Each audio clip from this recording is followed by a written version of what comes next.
Onivia, League of Legends highlights, powered by ArcaneBet.com. Bet live on esports.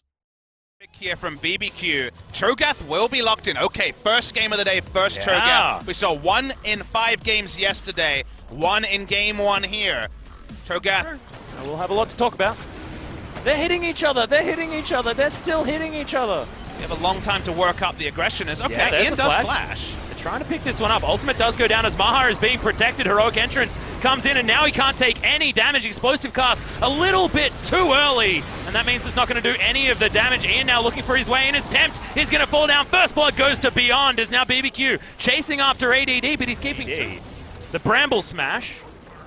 Gonna at least create some distance, as Bless probably turned up a little bit too late, but we're going to look towards the bottom side as MÁA's just going to get punched by a cow. The extra damage doing some work there, as well as Max. He has to run the heck away. Looking glorious while he does it, but there's the curtain call. He's getting slowed down, and he just walks against the wall. It's not where you want to be, as boom goes the dynamite. Ghost's going to be able to pick up that kill. BBQ not going to land there, but BBQ now wanting to follow up. Ian just casually saunters his way in towards this bottom side of the map as they want to push this wave towards the tower, but there is enough wave clear, and there's the turn onto the Galio. MÁA pretty safe towards the back end of this fight as Ghost at about half health, but now MÁA's in trouble. Ultimate will go off. No, it just didn't get put down onto the Callista. Unfortunate stuff as Max will get headbutt pulled. The Heroic Entrance not going to be enough. There's now both teleports going off. Bless flashes his way out as now ADD. Stacking magic resist, which is largely what you need against everyone but Ghost. So Ghost having gold is the worst possible thing for the side of MVP because he does a lot of damage right now. Yep, he's actually doing the damage to the turret at the moment. Now going to turn onto Ian, who gets booped back into his team. Okay, surviving for a very long time though is Tempt. He's in trouble. Curtain call comes down as Ian, okay, he's on walkabout at the moment as there's the Jhin getting turned on. Beyond wants to find him. The ultimate's going to come out, but he flashes back to his team. Good timing, won't die to the same. I mean, it doesn't have much synergy with Infernal. That's true. That's going to be the least good buff. That's going to be once again the 50-50 being controlled as ADD gets turned on, but who cares? Because he takes about no damage.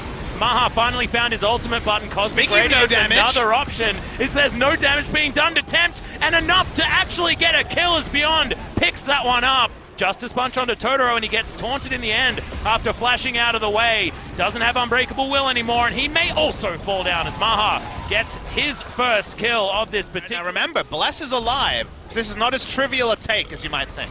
Yep, Ghost is going to make his way in there as well, as there's the knock-up onto the Cho'Gath. Maybe not the optimal engaged target, as Beyond almost dies underneath the turret. As here's all the CC, here's all the tanks, and Max is dead. Unfortunately, it's MÁA pulling out the sticks, and he's going to be able to pick up the Cho'Gath as we go 1 for 1, but it could have been a Baron instead. BBQ are going to find the fight back.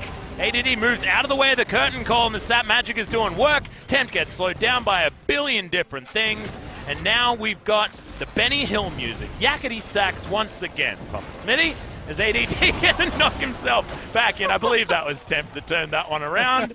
And they're not doing a lot of damage to it this time around. Of course, BBQ with a bit more damage than the likes of MVP. Beyond is at 1v4. He should not be able to steal this Baron. Yeah, his tunnel is down, and he doesn't have flash, and now he's getting knocked up and eaten.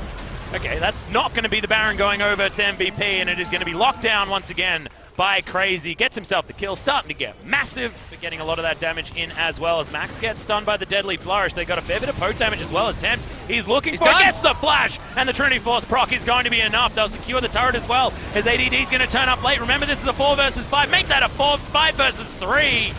As BBQ are just looking to clean up MVP and grab the game 1 victory. At least one kill is going to go down, and it is Ghost. So a lot of the damage now missing, but Tempt is there. Grabs himself the last remaining kill. That's the ace, and that should be BBQ taking it towards the Nexus turret. Yeah, 4 tanks standing on a carry means that no one can click on Tempt. He lives. The rest of MVP goes down. They're going to be able to roll down. They can definitely tank up turrets, Atlas. It's the tank meta, and we should have a game 1 victor. It'll be BBQ. And Bless looked terrifying with that gargoyle stone plate, man. He looks like this scary insect, like a cicada about to shed his skin. And he was taking about 0 damage there as well, as the Nexus slowly but surely will be taken down as they tank up fountain lasers as well. BBQ, after what was a disappointing performance against Samsung, turn it all around against MVP and pick up their first victory against the team for this season. And MVP had the right read of tanks, and they looked at KT Rolster's comp yesterday and thought they could do an impression, but because they are not as good at the early game as KT, and really only Longzhu can hold a candle to KT, predictably it got to the point where with multiple damage sources and some good decision making, BBQ were able to pick up the first Baron. That was really the factor that led up to an actual appreciable advantage for BBQ. They broke the base in one spot, rolled down the top lane, and from there, victory achieved by BBQ Olivers. Yep, and it was just executed well at the same time. I mean, micro circumstances maybe not necessarily as much, however, their ability to move around the map, capitalize on advantages. BBQ was playing it pretty much by the numbers, made it look a whole lot better, and see whether the Cho'Gath gets a look at in the next pick and ban phase, because he wasn't doing a lot of dying towards the end of that game. One dies too fast in this meta, especially with picks.